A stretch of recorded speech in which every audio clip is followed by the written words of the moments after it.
Exercice 18 et 24, page 152. Alors, dans l'exercice 18, on vous demandait de schématiser un circuit avec dérivation. Vous devez réaliser ce schéma. Donc, pour réaliser le schéma, vous devez avoir votre règle et votre crayon de papier.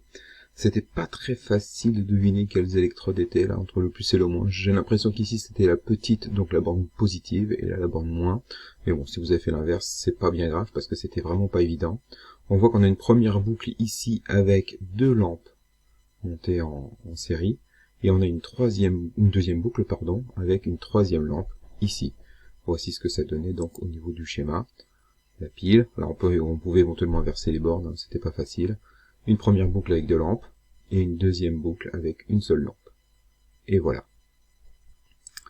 Pour l'exercice 24. On vous demandait de recopier le schéma, puis d'indiquer sur chaque branche le sens du courant électrique. Alors, le sens conventionnel du courant électrique, c'est du plus vers le moins, donc ça faisait comme ceci pour la première boucle, et comme cela pour la deuxième boucle. Sauf qu'on va voir qu'il y a un problème. Dans quelle branche la DEL est-elle dans le sens passant? Eh bien, on voit que la flèche de la DEL est dans le même sens que le sens du courant dans la première branche, donc celle-ci est dans le sens passant. Par contre, celle-ci, elle est dans le sens bloquant.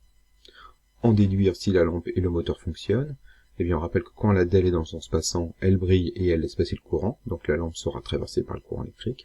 En revanche, quand la DEL est dans le sens bloquant, elle ne brille pas et elle fonctionne comme un interrupteur ouvert, ce qui veut dire que cette branche n'est pas traversée par le courant, donc le moteur ne tournera pas.